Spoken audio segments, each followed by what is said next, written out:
It's 11 p.m., and my brain feels like an airport control tower. I've just landed 3 separate planes, a university presentation, a volley of late-night work emails, and the required reading for tomorrow. My boyfriend, meanwhile, is on another planet. Headphones on, eyes locked on the screen, peacefully navigating some digital world. He's blissfully unaware that here, in our actual world, the dishwasher finished its cycle 30 minutes ago, his best friend's birthday is this weekend, and we still don't have a present. And the fridge contains nothing but a sad-looking lemon and a jar of pickles. He's not a bad guy. If I point it out, he'll jump up and handle any of it. But that's the thing. I have to be the one to notice, to remember, to plan, to delegate. We both have jobs, we both have ambitions, we don't even have kids or a mortgage. Yet somehow I've become the default project manager for our entire domestic and social universe.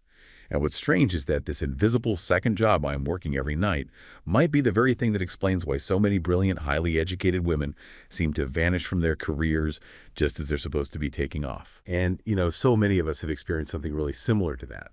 Maybe not exactly the sad lemon in the fridge detail, but definitely that feeling, that overwhelming sense of being the default planner, right?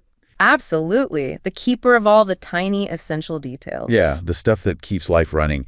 And that personal story, it really, it shone a light for me on this much broader thing, this often unseen phenomenon that impacts so many brilliant people, especially women, professionally, personally. It's everywhere once you start looking. Exactly. And that's what we're diving into today, this invisible burden, the one that can potentially derail even the most promising careers.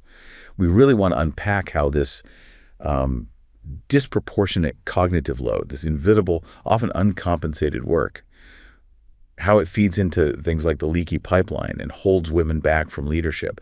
So the opening story, even though this is just mine, it resonates so much with the research I've seen on what people call the mental load. Right, the mental load. Yeah, and it's one of those concepts, isn't it? Once you hear the name, it just clicks. Oh, that's what it is. Mm-hmm. That constant, invisible management of life, the never-ending to-do list that's just running in your head. Not on paper, not in an app. Exactly. It's remembering the birthdays. Is there enough milk? When are the school holidays? What's for dinner tonight, tomorrow? It's all this unpaid, often completely unacknowledged work of just planning, foresight. Precisely. And from a research standpoint, it's not just a vague feeling, it's actually defined. The mental load is formally constantly having to think of everything all the time for everyone. Wow. That definition alone feels heavy. It is heavy. And the statistics, they really paint a picture. Get this. A recent barometer found that a huge 97% of employed women are familiar with this idea. They know what it means. 97%? Yeah. And 71% report personally carrying a high mental load. But what's maybe even more concerning is that for 14% of those most affected, they described it as a sense of being overwhelmed, of not being able to keep up. That sounds intense. Yeah. It's more than just being busy. Much more. It's not just about doing the chores. It's the feeling of being solely responsible for the whole logistical and emotional infrastructure of the home, the family.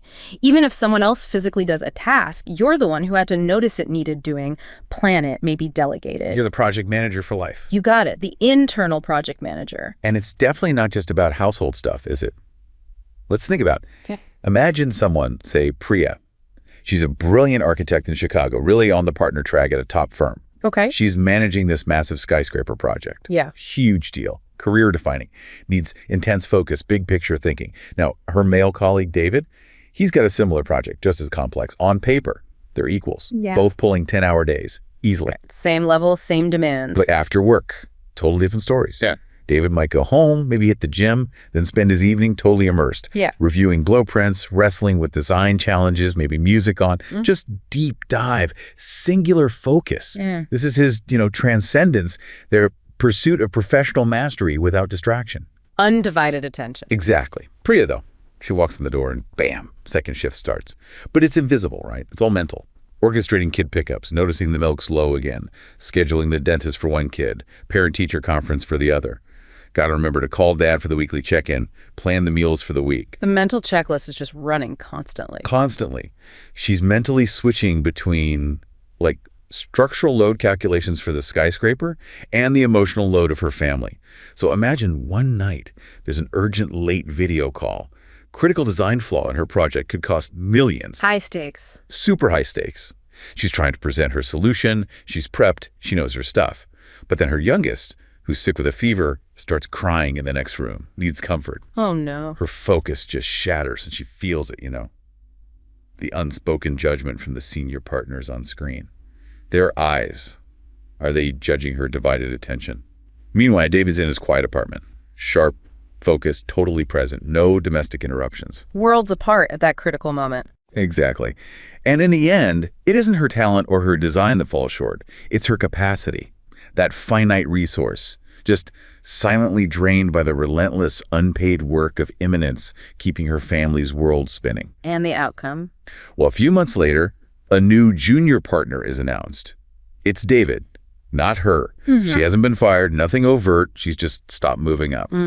Another brilliant mind kind of leaked out of the pipeline. That scenario is tragically common. It just perfectly shows how this invisible labor, it doesn't stay at home. It leaks right into the professional world. Yeah. And it often shows up as something called glue work. Glue work. Tell me more about that. Yeah, it's a great term. It's the unacknowledged work that literally holds the workplace together. The essential stuff for cohesion, for a functional environment, but it's rarely, written down in a job description or rewarded. Like what kind of things? Think about onboarding new team members, really taking the time to show them the ropes, organizing the farewell party when someone leaves, comforting a colleague going through a tough time, explaining those unwritten office rules, smoothing over tensions between people to keep the peace, build community. Okay, yeah, that stuff is important. Hugely important for a team to actually function well. Absolutely essential for team cohesion, communication, keeping people from quitting. But here's the kicker. It's shockingly undervalued or just totally unrecognized in performance reviews. And the stats are stark. Research shows 53% of women disproportionately take on this glue work alone. 53%. Compared to men. Compared to just 3% of men taking it on alone. Wow, that's a massive difference. It's huge. It's like the traditionally feminine domestic roles just get transposed right into the office. Yeah. And it can actively hurt women's careers because it eats up their time and energy, pulling them away from the tasks that do get recognized for promotion. So you're rewarded for the big project you delivered, not for keeping the team from falling apart while delivering it. Exactly. Rewarded for producing, not for the vital processes you maintain. That invisible in nature aspect is what really gets me. It's not just a list of things women do. It's baked into their daily routines, the constant multitasking. It's like a background app that's always running, always monitoring, planning, anticipating. Eating up cognitive bandwidth. Yeah, the mental RAM is just perpetually consumed. And this relentless, invisible work, it takes a real undeniable toll on well-being. It's way more than just an annoyance. It has a significant emotional, physical, psychological cost. I can imagine. We're talking increased stress, higher rates of depression, chronic fatigue, sleep problems, anxiety, just lower life satisfaction overall. When you hear that a staggering 87% of women surveyed globally believe their mental load, personal or professional, directly affects their physical or mental health. 87%. Yeah, you start to see the scale of the silent epidemic. And what's really disheartening, a University of Phoenix study found that while 89% of lower-income moms felt their skills from mothering, organizing, decision-making, delegating were super valuable for work. Which they absolutely are. Totally. But nearly half, 49%, felt employers didn't value those skills at all. Made them feel replaceable at work. That's such a frustrating catch-22. You're amazing at managing complexity, but because you learned at managing a household, it doesn't count. It's often dismissed, yeah. So this constant mental juggling, this invisible second job, it creates this unique way of thinking, doesn't it? Yeah. Different from that ideal of focused work, I read it being called fractured flow. Fractured flow, yes. Instead of that deep, uninterrupted flow state where you just lose yourself, time disappears, creativity flows. Many women experience this fractured version, like running multiple demanding apps at once. Right. You can dive deep into a work problem, but there's always a background process running, monitoring, planning, anticipating, constant toggling between intense focus and broad vigilance. It's exhausting just describing it. It is. And the problem is society's structures. They tend to reward the other kind of flow, the singular transcendent focus. That's seen as valuable, deep work. While the fractured flow, the system maintenance gets dismissed as worrying too much, or it's just totally invisible, unacknowledged, and therefore unrewarded. And this fractured flow pattern, it profoundly shapes careers for women. It's a major contributor to the leaky pipeline phenomenon. Ah, yes, the leaky pipeline, Yeah. where brilliant, highly educated women just seem to vanish from leadership tracks right when they should be rising. Exactly. It's such a paradox, isn't it? Women are achieving more educationally than ever before, surpassing men in college graduation, advanced degrees in so many fields. Huge academic success. Massive. Yet they consistently hit this professional ceiling, often around their mid-30s, and it's crucial to get this. It's usually not a lack of ambition making them step back. It's often a rational, though painful, calculation about their finite cognitive bandwidth, their emotional resources. The mental math is brutal. You can only handle so much before something gives. And often, it's the pursuit of that super demanding career that gets curtailed. The data from academia really backs this up strongly. For instance, there was this long 35-year study looking at physicians. It found significantly fewer women reached the upper faculty ranks compared to men. And did that gap close over time? That's the really concerning part. No significant narrowing of the gap over those 35 years. It points to a persistent systemic issue, not just an old problem fading away. Wow. And it's even tougher for certain groups, like women of color. They face even smaller representation in leadership across the board. In healthcare, for example, that persistent gender bias leads to subtle marginalization, differential treatment, higher burnout rates for women, all feeding that leaky pipeline. It's not just about what they can't do, it's what this system prevents them from doing. Precisely. These invisible forces are powerful. What really struck me, too, was seeing how these patterns aren't just, say, a U.S. thing or a European thing. The research I saw showed incredible consistency across different cultures, especially how family stuff hits wives' employment and workload way harder than husbands. That's such a critical point. It is global. When you compare employment and housework data from places like Japan, South Korea, and the U.S., very different cultures, different economies, the patterns are remarkably similar. The same story, different numbers. Pretty much. Yeah. The exact hours vary, but wives consistently shoulder the vast majority of housework. In Japan, for instance, wives average about 33.5 hours a week on housework. Husbands, 2.5 hours. 2.5, that's Yeah. barely anything. It means Japanese husbands do about 7% of the household tasks. In the U.S., it's better, but still skewed. Wives average 32.4 hours, husbands about 7.8 hours. That's around 21%. Still a huge gap. A huge gap. And even how you define housework doesn't change the basic inequality. The percentage of husbands doing zero housework, it's as high as 43% in Japan, 33% in Korea, 10% in the U.S. 43% doing none at all. Right. Wow. It's not a cultural quirk. It's a systemic norm. And this imbalance leads straight to the double burden. Right, the two jobs, paid work and unpaid homework. Exactly. If you just look at the average total workload, housework plus paid work hours combined, it might look kind of balanced on the surface. Husbands average around 48–50% of the total in those three countries. Okay, so that sounds more equal. But that average completely hides the reality for employed women. As wives' paid work hours go up, their total workload explodes. For women working full-time, their total workload can more than double compared to housewives. Doubling. How?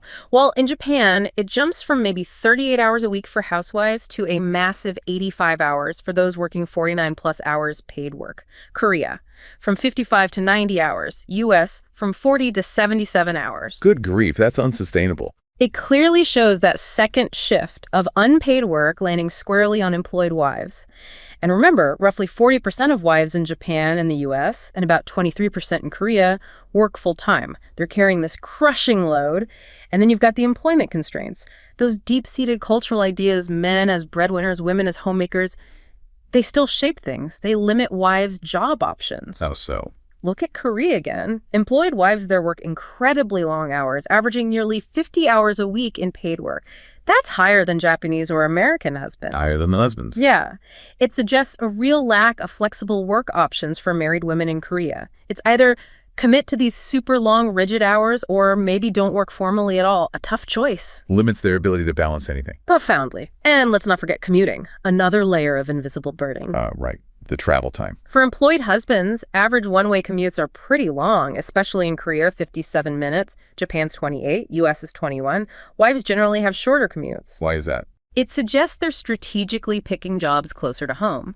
To manage the home stuff, be available for family. Which makes sense, but limits their career options, right? Mm-hmm. Less choice of where to work. Exactly. Limits their choices, their potential advancement, and the result. A lot of workers, especially in Korea, 35% of husbands, 25% of wives in Japan, about 1/6 of husbands aren't getting home until after 8 p.m. Leaving basically no time for family or themselves. Very little time for anything beyond work, commute, sleep, repeat. So stepping back, the big picture from all that data, it seems like women adapt to having jobs by cutting their own housework time, which must be incredibly hard. A huge sacrifice, yeah. But husbands' contributions just don't increase enough to really compensate for that second shift women take on. Not nearly enough, typically. So the main adjustments are made by women. Either they somehow add paid work on top of everything else, or they cut back on their own personal time, leisure, sleep. It just perpetuates this really unfair, unequal burden. It's a system still expecting women to stretch themselves incredibly thin rather than genuinely sharing the load across the board. And when we talk about these invisible burdens, these global patterns, you can't ignore how they show up in very real, sometimes really painful ways inside companies, inside institutions. They manifest clearly. Well, I heard about this woman, let's call her Maria. Top sales executive, German car company. Amazing track record, smashing targets, bringing in huge deals. Everyone thought she was the obvious successor for the division director role. High flyer. Totally. Ambitious, committed, a real powerhouse. Then she took a year of parental leave, planned everyone meticulously, trained her team, stayed in touch, eager to come back strong. As you'd expect. But when she returned, the vibe was different. Chilly. Her key international accounts temporarily reassigned to a male colleague she'd actually mentored. Ouch. Yeah. And her first performance review back. Her manager didn't talk about her past successes or future potential. He talked about the new challenges of being a working mother. Oh boy. Then, framing it as empathy, as support, he suggests a role with more predictable hours, less travel. A clear demotion. Totally. Less responsibility, less visibility, dead end for her career path. He said he was helping her balance life, but Maria saw it clearly. It felt like a subtle punishment for having a child. She was no longer seen as the executive, but as the mother first. Exactly. Her commitment suddenly questioned. That path to the director's office, blocked by this invisible wall made of assumptions. She was still there, still brilliant, but she'd hit the glass ceiling hard. The maternal wall. That story just makes my blood boil. It's such a waste of talent. And it shows why just offering parental leave isn't enough, right? Not even close. Companies need real policies. Like mandatory leave for dads, maybe, to normalize caregiving as everyone's job, and proper reintegration programs for returning mothers, so they aren't sidelined but actively supported to get back on track or even accelerate. Without those structural changes, you're just giving lip service to choice while punishing women for making it. Maria's story is just textbook. A painful example of the maternal wall. That's the term for this pervasive bias working mothers hit. It actively undermines their careers. Who coined that term? Joan C. Williams. She explains how a woman's competence, her dedication, her ambition, it all suddenly gets questioned or just assumed to be gone once she's pregnant, takes leave, or even just asks for flexible work. Even if her performance is still great. Even then, evaluations might dip for no clear reason. Access to key projects shrinks. Political support can just vanish. Even if motherhood has arguably made her more skilled in some ways, multitasking, empathy. Right. Those skills we talked about earlier. Yeah, but they get ignored in this context. And it's tied into wider societal beliefs, isn't it? Yeah. I saw that Pew Research finding 60% of Americans think kids are better off with a parent at home. And nearly half of those think it should be the mother. That belief is deeply ingrained. And even with good intentions, that cultural feeling can lead managers like Maria's to implicitly deny opportunities. Thinking they're supporting her, they steer her into a less demanding role that's actually a demotion. Reduced pay, fewer promotion chances. It's often not malicious, overt discrimination. It's unconscious bias fueled by these societal norms about who does what. Yeah. And that's why it's crucial to stress. This isn't just individual women struggling. It's not just a few bad managers. It's a deep structural problem rooted in outdated norms in organizations designed ages ago that haven't caught up. And the pace of change is slow. Glacial, some might say. That World Economic Forum stat 217 years to reach global gender parity at the current rate. 217 years. It's a wake-up call. It screams for systemic transformation, not just tiny tweaks. The stakes are enormous, not just for women, but for our whole economy, our society. Which brings up that baffling question. Why does a man often seem more responsible, more stable when he becomes a dad? Gets the fatherhood bonuses sometimes. Right. While a woman becomes a mother and might be treated like a liability, her ambition's suddenly suspect. It feels like it's often those subtle cognitive biases working against her. You're absolutely right. It's often those brain shortcuts, cognitive biases, messing with objective evaluation, especially in really critical moments like hiring and promotion. Mercer's research points to these biases as a huge barrier to gender diversity. They identified 5 specific ones that really hurt women. Okay, what are they? First, affinity bias. We tend to like and hire people who seem like us. Background, looks, hobbies. In male-dominated fields or leadership, this just unconsciously keeps things the same. A self-reinforcing cycle. Makes sense. You hire who you're comfortable with. Second, intergroup bias, sometimes called culture fit, favoring people perceived as part of our existing group. Mercer mentioned a company hiring mostly from one area or university. This disadvantages anyone outside that dominant group, women, minorities, others who don't fit that narrow, often unstated mold. Less about skill, more about fitting in. Third, confirmation bias. We look for, interpret, and remember information that confirms what we already think, even if we're wrong. So if there's an unconscious belief that women are less driven, a manager might unintentionally find evidence for that, overlooking a super capable female candidate who challenges the bias. And that links to confidence, right? I saw that HBR study saying women aren't inherently less confident, but their confidence is perceived differently. Exactly. Managers often hire who seems confident, but that perception itself can be biased. Okay, what's fourth? The halo effect. One positive trait, like attractiveness, makes us assume other good things, intelligence, competence. The flip side works to unattractiveness, leading to negative assumptions. This hits women disproportionately.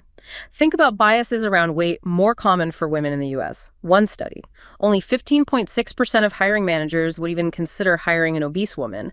20% called her lazy. That's horrifying. It is. And it extends to biases against women of color, older women, even women who frown more. Appearance matters in ways it shouldn't. And the last one. Gender stereotyping bias. Applying traditional gender roles unconsciously. Think about this sentence. I was typing notes from one of our scientists when I got a call from my nanny who's at the doctor. Upset, I rushed home. Okay. Did you automatically assume scientist and doctor male, nanny, and speaker female? Probably, yeah. That's the bias. And worryingly, one big study found stereotypes for women actually worsened between 1983 and 2014. Worsened, not got better. Worsened. And it affects how achievements are seen. Women's performance reviews have nearly twice the language about being nice or warm compared to men's for similar performance. It subtly downplays their professional competence. And maybe the trickiest one for people trying to fix this is the bias blind spot. Yeah. Failing to see our own biases, even while pointing them out in others or the system. Exactly. That meta-bias makes genuine self-aware change incredibly hard, which is why just offering basic parental leave or a one-off diversity training session, it's nowhere near enough. We need systemic change, transformative policies. Absolutely. Policies that tackle these deep-seated issues head-on. And some places are doing innovative things, right? Like Sweden. They've been working on this since the 70s. Pioneers, really. Offering paid leave to both parents from way back. It fundamentally shifted how people see childcare as share, not just mom's job. Today, something like 90% of eligible dads in Sweden take paternity leave. Many split the total leave time. 90%. Yeah. And companies like IKEA, Ericsson, they've embraced it. The results: better morale, higher productivity, more loyalty, and fascinatingly, better child development outcomes because both parents are deeply involved early on. It's a win-win-win. Totally. And we see some U.S. companies stepping up too, like Ernst & Young, expanding leave. Yes. Back in 2016, they went to 16 weeks for all employees, regardless of gender. Not just ticking a box, but a strategic move. It led to higher retention, better job satisfaction. Patagonia is another great example, 16 weeks paid for both parents. Builds engagement, enhances their brand as family-friendly. Canada's doing something too, incentivizing sharing. Yeah, their employment insurance parental sharing benefit encourages couples to share leave. It led to a 20% jump in fathers taking time off. These are real, measurable shifts when policy leads. And there's a clear economic case for this, isn't there? Oh, definitely. Companies with inclusive parental leave report about a 25% increase in employee satisfaction and loyalty. That's not just fluff. It means lower turnover costs. And turnover is expensive. Bad leave policies can cost a company maybe 3 times an employee's salary to replace them. So investing in good gender-inclusive leave is actually a smart business move. A profound strategic advantage. Attracts talent, keeps talent, fosters talent. It's investing in your people. So if organizations really want to achieve gender equity, break that glass ceiling, what are the key policy moves? It starts with equal leave, right? Equal leave is foundational, but not just offering it, actively encouraging and supporting fathers to take their full leave. That challenges the old breadwinner idea. Yeah. Normalizes absence for both genders, reduces bias linked to assumptions about women's commitment, makes it normal for anyone to prioritize family. Okay, equal leave.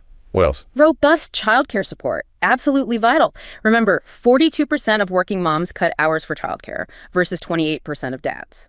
Without good, accessible, affordable childcare, the burden stays mainly on women. Makes professional ambition a constant struggle. Makes sense. And training. Proactive maternal bias training, yes, but it has to go beyond just awareness.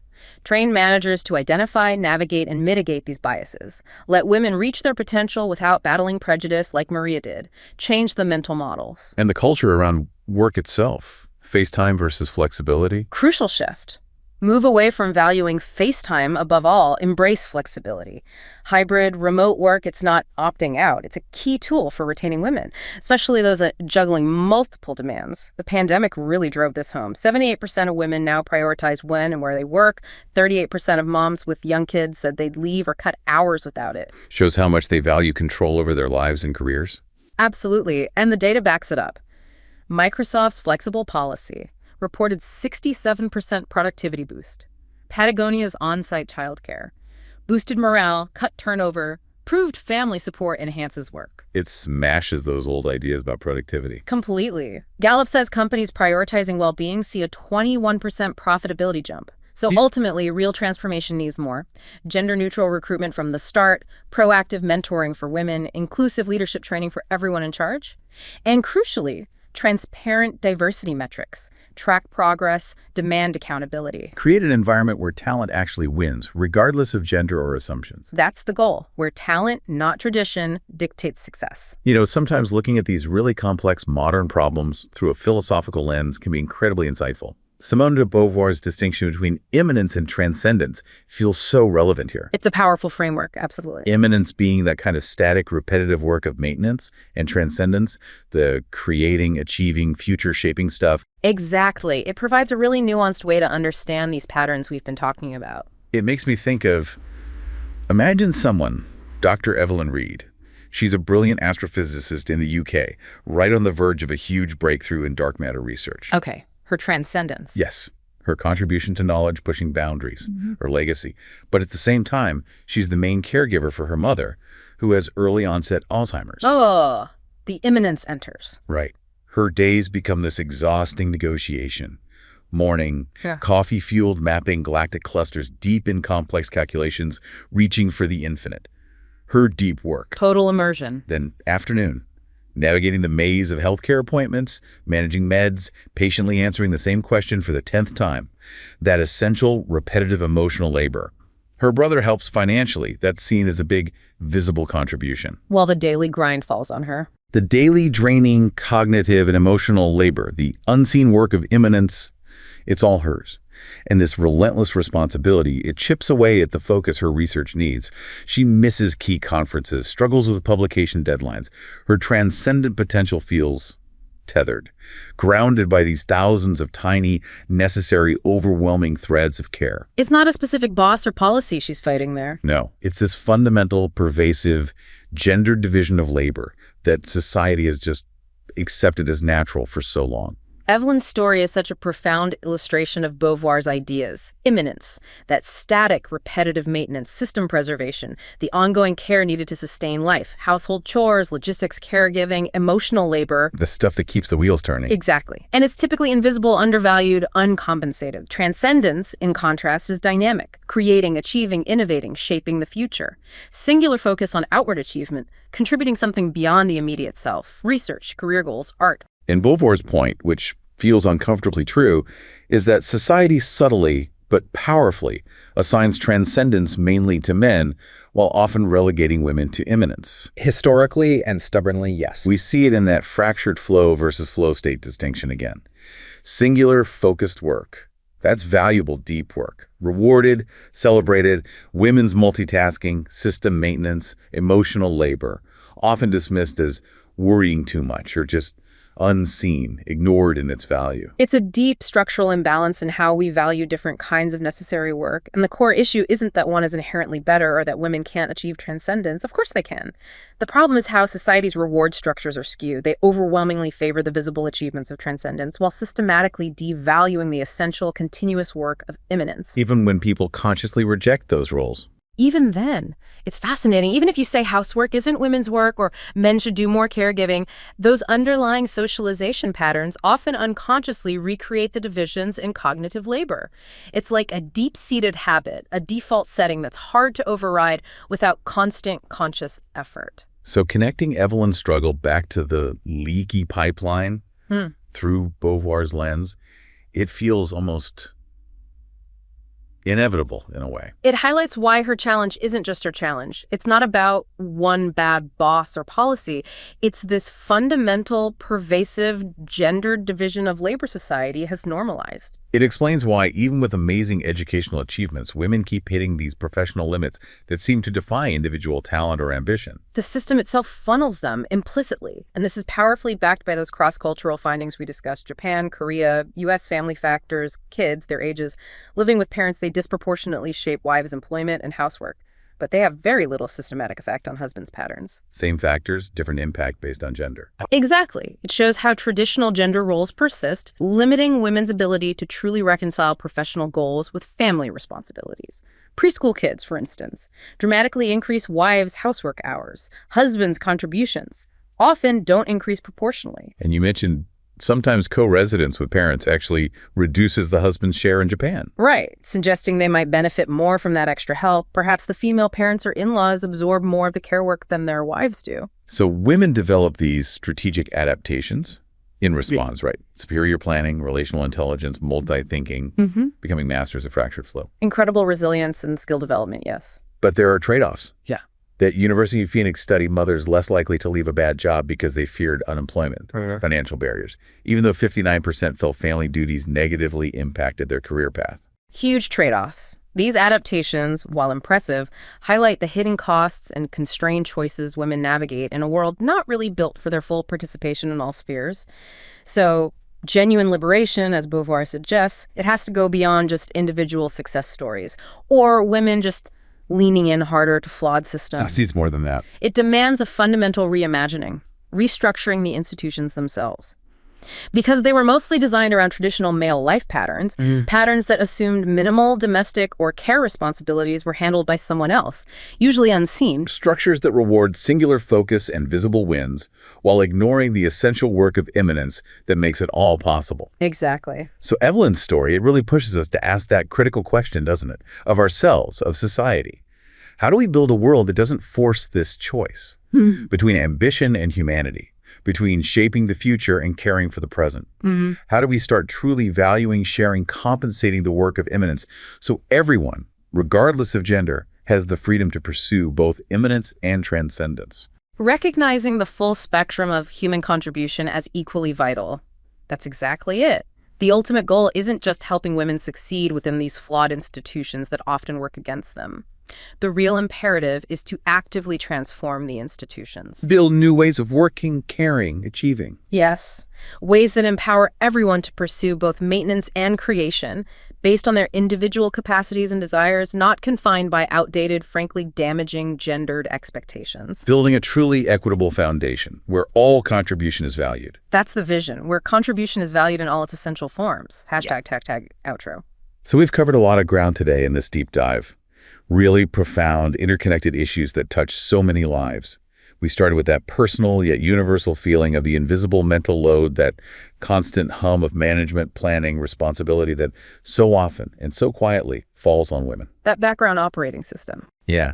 Then we saw its real measurable impact on careers, how it fuels the leaky pipeline, causing brilliant women to disappear from leadership tracks, how the maternal wall can erect these invisible barriers, sidelining mothers, often disguised as support. And those deep-seated cognitive biases underpinning it all. Right, the biases unconsciously guiding decisions. What's become so clear is that this isn't just a personal problem for individual women to solve on their own. It's systemic, it's societal, woven into our workplaces, our homes, our expectations. And because it's a societal challenge, it demands collective action. conscious effort, a real evolution in how we think as a society. We need to move beyond just individual efforts and expectations Towards what? towards actively, deliberately acknowledging, valuing, and crucially, equitably redistributing this invisible work of immanence. Because doing that, it doesn't just benefit women by freeing up their bandwidth and unlocking their potential. It benefits everyone. Exactly. It benefits entire families, society as a whole. It's really the essential path toward fostering a world that's more balanced, more productive, and genuinely equitable for every single person. A world where all kinds of labor, the visible and the invisible, the creative and the foundational, are fully seen, deeply valued, and fairly shared.